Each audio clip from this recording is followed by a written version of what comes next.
Inflação é o nome que se dá quando o dinheiro perde valor. Os preços das coisas em geral sobem. Muitos economistas encaram a inflação através da medição de índices de preço, através de pesquisas. Falam de coisas como inflação dos alimentos ou inflação dos serviços, indicando que tais preços subiram.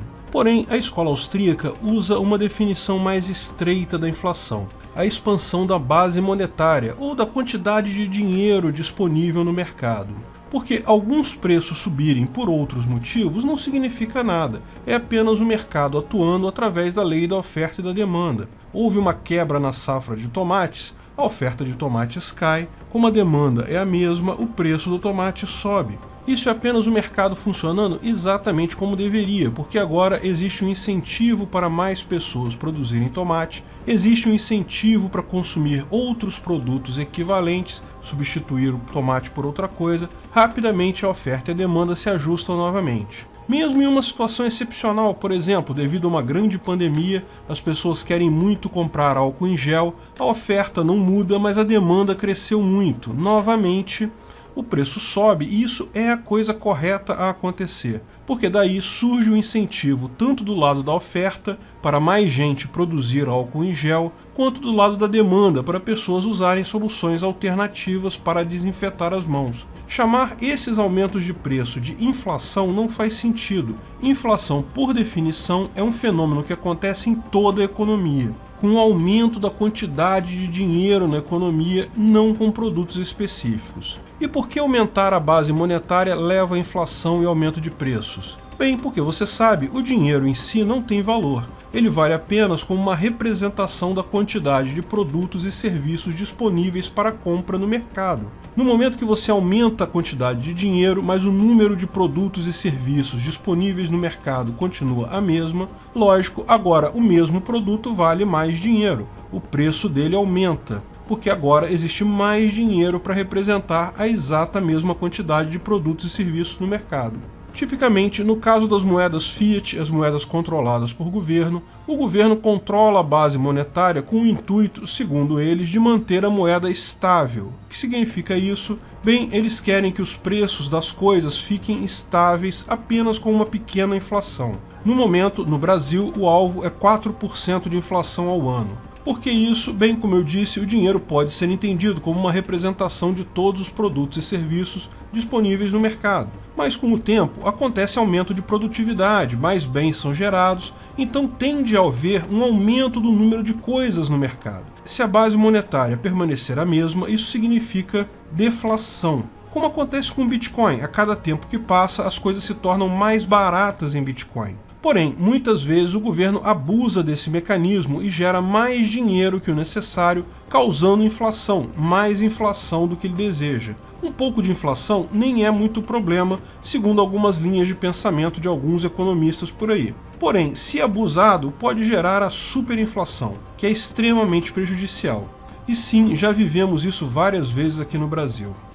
Antes de continuarmos o vídeo, aproveite para curtir e se inscrever na página. Clique no sininho para ser avisado de novos vídeos. Por que é importante saber o que é inflação? O que é inflação todo mundo sabe, acabei de explicar novamente. Mas entender na pele o que significa uma moeda que não vale nada é algo difícil de explicar para quem não viveu o horror da hiperinflação brasileira nos anos 80. Mas vamos voltar numa jornada para entender exatamente e como fomos nos meter nesse buraco chamado Brasil, onde a moeda tipicamente não vale nada e que estamos sempre muito próximos de enfrentar um novo surto inflacionário. Antes da existência de qualquer moeda, a sociedade funcionava através de escambo, e aqui no Brasil não foi diferente. Nativos trocavam entre si serviços em trocas voluntárias, na medida que achassem a troca vantajosa. O mesmo se dava com marinheiros e mercadores europeus que vinham até aqui. Porém, a colonização do Brasil por Portugal passou-se a utilizar a moeda portuguesa, o real. Sim, isso mesmo, o real foi a primeira moeda daqui.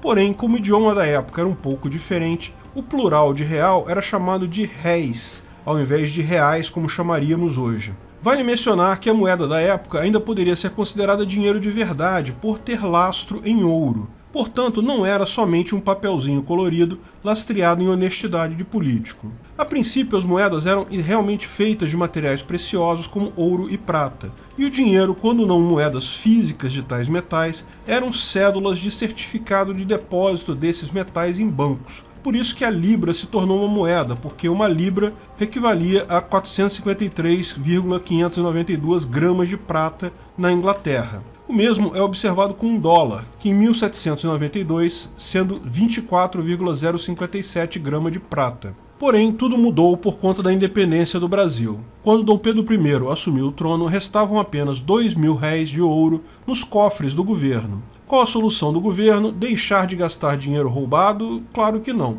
Durante o Império, o Visconde de Ouro Preto, que na época ocupava um cargo equivalente ao que hoje seria ministro da Economia, veio com uma ideia brilhante, a de criar um banco central, ou seja, um banco que poderia imprimir dinheiro lastreado em ouro. Entre aspas, porque imprimir dinheiro que seria lastreado em ouro não faz magicamente surgir ouro nos cofres do governo. E o banco escolhido para gerir tal moeda era justamente o Banco do Visconde, o Banco Nacional do Brasil. Que coincidência. Imediatamente colocou-se em prática as impressoras. Logo em seguida, a inflação foi tão grande que as pessoas passaram a se referir ao dinheiro como 1.000 réis, ou seja, 1.000 réis. As próprias cédulas passaram a ser feitas utilizando essa nomenclatura para evitar colocar muitos zeros. Com o golpe militar, a República foi proclamada em 1889. Os militares exilaram o Visconde de Ouro Preto e buscaram um novo ministro da Economia para controlar a inflação. Vendo que a ideia de fazer um banco central era furada,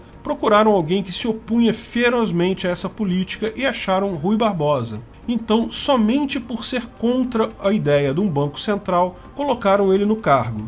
E qual foi a primeira coisa que Rui Barbosa fez? Bem, ele criou um banco central. Olha só, ele não somente fez o contrário do que vinha pregando, como fez isso na calada da noite, sem consultar o presidente, em 17 de janeiro de 1890. Que fique aí a lição: político pode falar uma coisa e fazer o exato oposto, afinal não tem nenhuma punição. E como todo mundo sabe, quando uma lei que aumenta o Estado passa, para ser revogada é uma tarefa praticamente impossível. Mas será que isso iria resolver a inflação? Basta ver nos anos seguintes. Foram impressas cédulas de 10.000 réis, até 1 conto de réis, ou seja, 1 milhão de réis. O governo tentou até colocar de volta o lastro em ouro, mas toda vez que diziam que o dinheiro poderia ser trocado por ouro, as pessoas faziam o correto. Corriam para o banco para pegar o ouro, já que todo mundo sabia que o governo não tinha ouro suficiente para pagar todo mundo. E essas corridas aos bancos geravam ainda mais inflação. Tanto que os depósitos de ouro do governo se esgotaram completamente em 1930, muito por causa da crise de 29.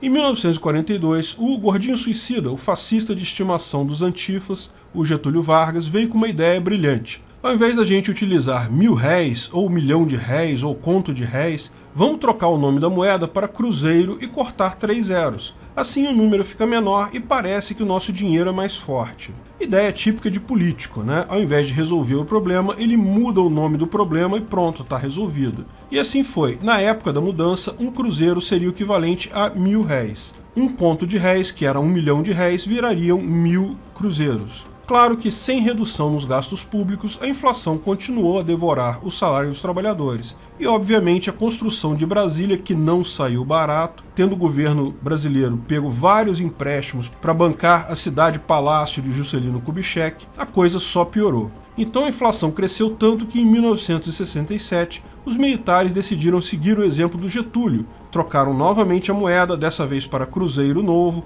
A conversão era novamente de 1.000 cruzeiros para 1 cruzeiro novo. Ou seja, 1 cruzeiro novo equivalia a 1 conto de réis ou 1 milhão de réis. Em 1970, o cruzeiro novo voltou a ser chamado de cruzeiro. Não mudou a taxa, só mudou o nome. Ele continuava valendo 1.000 cruzeiros de Getúlio. Mas aí não fazia mais sentido chamar de novo uma moeda já com 3 anos de circulação. Mas, de novo, atacar o problema, o gasto público, nada. Nesse momento, com o keynesianismo do Delfim Neto, o grande guru dos militares, que também foi o guru do governo petista, a inflação rapidamente saiu de controle por aqui. No final do período militar, a inflação já era absurdamente alta, chegando a 20% ao mês. saiu totalmente de controle no período Sarney, devido às absurdas receitas loucas criadas pelos keynesianos no governo dele. E também devido à moratória. Sim, o governo brasileiro devia muito dinheiro para bancos no exterior. Em determinado momento, no extremo do socialismo, propuseram aquela ideia de auditoria da dívida, vamos parar de pagar a dívida. Lógico, imediatamente os bancos pararam de emprestar dinheiro. Você não vai emprestar dinheiro para quem não está te pagando. E como hoje, naquela época, o governo pegava mais dinheiro emprestado todo mês do que pagava de dívida. Então a única saída foi imprimir mais dinheiro. A inflação no período Sarney estourou. O Plano Cruzado, além dessas maluquices keynesianas, também trocou a moeda de cruzeiro para cruzado, com um cruzado valendo 1000 cruzeiros. Sarney, para quem não lembra, foi o primeiro idiota a pensar em tabelamento de preços por aqui. O Plano Cruzado I, ou Plano Sarney, previa proibição de aumento de preços e estabelecia coisas esdrúxulas como os fiscais do Sarney, que a população poderia multar os estabelecimentos ou denunciar estabelecimentos e coisa e tal. Claro, como é esperado, fracassou. Daí foi seguido pelo Plano Cruzado II, que evidentemente falhou também. Depois ainda vieram, ainda no governo Sarney, os planos Bresser e Verão, todos com ideias mirabolantes keynesianas, monetaristas, idiotas, que não apenas não resolviam o problema, como geravam inúmeros outros problemas para a população, e no final tudo ficava pior do que antes. O Plano Verão, em janeiro de 1989, trocou novamente a moeda de cruzado para cruzado novo. Mais 3 zeros se foram, um cruzado novo valia 1000 cruzados. O pessoal nessa época já estava acostumado com isso, já sabia fazer as contas com essas trocas de moeda a cada poucos anos. A inflação, que era alta, 20% no final dos governos militares, no final do governo Sarney estava na casa de 80% ao mês. Foram 4 planos escabrosos, cheios de ideias inovadoras, inventivas, keynesianas, que nem passavam perto do problema real. O governo gastava mais dinheiro do que arrecadava e imprimia dinheiro a rodo para suprir a diferença. Não apenas o governo federal, como os estados também tinham seus bancos estaduais e podiam pegar empréstimo nesses bancos estaduais, o que gerava, em última análise, também a expansão da base monetária. Claro que esse era o problema, mas a visão dos políticos era que isso não tinha como resolver. Então partiam para esses planos escabrosos sem qualquer base lógica e sem nenhuma chance de dar certo, que, lógico, falhavam e acabavam numa situação ainda pior que a original. Depois dessas 4 experiências heterodoxas, loucas e fracassadas do governo Sarney, imaginava-se que o governo Collor, que veio depois disso, faria algo diferente. Quem sabe atacar o problema real, fazer o governo gastar menos. Não, meu amigo, gastar menos não é algo que a máfia entende o conceito. Tem que ter uma forma de empurrar essa conta para a população, fazer o populacho pagar por isso de alguma forma. Enfim, quando o Collor assumiu, a gente sabia que vinha algum plano maluco. O que ninguém sabia era o tamanho da merda que viria. Collor tomou posse no dia 15 de março de 1990 e anunciou seu plano maluco e sem sentido no dia seguinte, no dia 16. Lógico, teve que ser de surpresa, porque, como vocês sabem, o plano Collor incluía o confisco de qualquer dinheiro em aplicações e poupanças de todas as pessoas. E naquela época, com a inflação tão alta, ninguém podia deixar dinheiro na conta corrente. Todo mundo deixava dinheiro aplicado, porque o dinheiro na conta corrente não rendia. Pelo plano, 80% do saldo da sua poupança ou aplicação seria congelado em um empréstimo compulsório ao governo. Lógico, em tese, ninguém deveria saber que haveria esse confisco da poupança, mas, curiosamente, alguns empresários amigos de Collor, num lance de sorte espetacular, sacaram o dinheiro todo alguns dias antes disso e guardaram o dinheiro vivo. Que sorte dessas pessoas! A maior parte do povo, porém, não tem a qualidade de ser amigo do presidente, então se ferrou mesmo. Mais um plano maluco que não atacava o problema real, que era o governo não conseguia gastar menos, mas conseguia roubar mais, então fez isso, roubou mais um pouco. Eu era adolescente na época, não tinha dinheiro nenhum. Meu pai perdeu algum dinheiro nisso, mas segundo ele nem foi tanto assim. A preocupação maior dele era a empresa que ele trabalhava. Lógico, o dinheiro das empresas também foi confiscado. O governo liberou em seguida uma linha de crédito para as empresas pagarem o salário dos funcionários, pagarem o dia a dia da empresa. Olha que lindo. O seu dinheiro estava guardadinho na poupança para você pagar suas coisas. Eles pegaram o dinheiro que você tinha guardado para pagar seus funcionários, pagar suas despesas, num empréstimo compulsório a juros baixíssimos. Depois te ofereciam um empréstimo, lógico, absurdamente mais caro, para você fazer aquilo que você já tinha dinheiro para fazer. Teve caso de suicídio de empresário, muitos. Teve gente chorando na TV, foi uma tragédia completa. Foi ruim para muita gente. Soube de caso de uma pessoa que acabou de vender uma casa, já tinha dado sinal para comprar outra casa, não apenas ficou com o dinheiro retido por anos, como perdeu o sinal dado. E lógico, com todo esse sacrifício, não resolveu o problema, porque, de novo, o problema é que o governo estava imprimindo dinheiro. Ele gastava mais do que arrecadava, no final imprimia dinheiro para fazer a diferença. Mais uma vez, uma idiotice keynesiana que provou não funcionar. Lógico, se você perguntar para um economista mainstream, vão dizer que esse plano também não deu certo por causa de algum outro empecilho imaginário, esquecendo a impressora ligada, gerando dinheiro esse tempo todo. No plano Collor, ainda teve a troca da moeda de novo, novamente voltando para cruzeiro. Ela valia o mesmo que o cruzado novo, não teve cortar zero dessa vez. Lógico, ainda haveriam mais dois planos, o plano Collor 2 e o plano Marcílio. A inflação atingiu seu ponto mais alto em toda a história neste período, passagem de ônibus subia toda semana, contratos tinham que ser feitos em algum indicador como dólar, ORTN, OTN, salário mínimo, tinham vários indexadores, então todo mês era uma loucura, porque o seu salário era indexado em uma coisa, o aluguel em outra, a prestação do carro numa terceira. Conforme fossem os indexadores naquele mês, você não conseguia pagar tudo. Impossível planejar qualquer coisa além da mera sobrevivência. Dinheiro caiu na conta, tinha que correr no supermercado comprar tudo que desse, porque se fosse no dia seguinte, já comprava menos coisa. Quer trocar de carro? Você tem que vender o carro já com o carro que você vai comprar engatilhado para na hora trocar o dinheiro. Se você esperar um dia, no dia seguinte aquele carro já está valendo mais, você não consegue comprar mais ele. Até que, finalmente, o cara foi empichado e no governo do vice, o Itamar Franco, o ministro da Economia, Fernando Henrique Cardoso, com o apoio de uma equipe econômica diferenciada, resolveu atacar o problema de verdade. Uma das medidas do Plano Real foi a volta do real, o papelzinho colorido lastreado em honestidade de político que nós conhecemos hoje. Mas o processo de implantação foi mais complicado. Primeiro, o Itamar Franco criou mais uma moeda, chamada Cruzeiro Real, cortando mais uma vez 3 zeros, ou seja, um cruzeiro real valia 1000 cruzeiros. Depois criou um indexador universal, chamado a URV, Unidade Real de Valor. Então todos os contratos passaram a ser reajustados pela URV. O real teria o exato mesmo valor de uma URV, para dar continuidade em contratos antigos. Finalmente, quando foi lançado o real no dia 1º de julho de 1994, a taxa de conversão era de R$1 para 2.750 cruzeiros reais, ou seja, R$1 atual equivale a 2,75 quintilhões de réis. Que coisa, hein, meu amigo? E aproveita por enquanto, porque essas coisas nunca duram muito tempo aqui no Brasil. Essa foi a verdadeira taxa de inflação desde a independência até 1994. O grande segredo do Plano Real foi acabar com a impressão de dinheiro no governo federal e nos estaduais.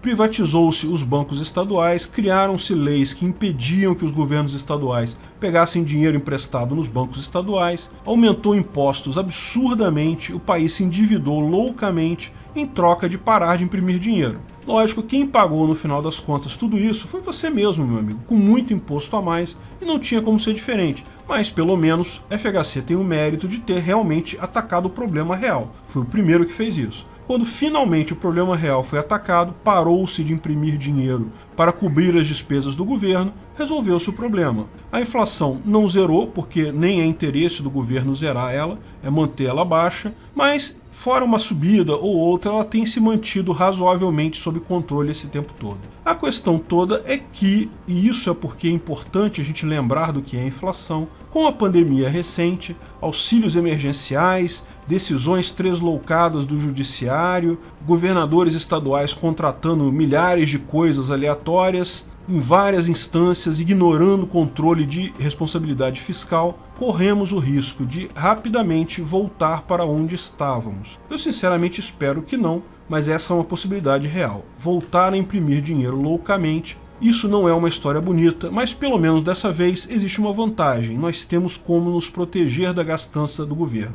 Nós temos o Bitcoin, porque, veja, essa gastança está acontecendo também com dólar e com outras moedas. No mundo todo, governos estão imprimindo dinheiro loucamente. A única saída do ser humano são para manter a sua reserva de valor vai ser usar alguma moeda que não esteja ligada a governos. O Bitcoin é uma delas, tem outras criptomoedas por aí, mas a grande novidade é que, pela primeira vez na história, nós temos esta possibilidade, algo que nunca tivemos antes. Essa crise da inflação que vai vir depois de todos esses estímulos para a pandemia, certamente vai ser uma crise grande. Não vai ser a crise ainda que vai derrubar o governo, mas pode ser a crise que vai fazer a maior parte da população migrar para criptomoedas, e isso vai ser, em pouco tempo, o fim do governo. Obrigado por assistir nosso vídeo. Comente abaixo se tiver dúvidas ou sugestões de novos temas.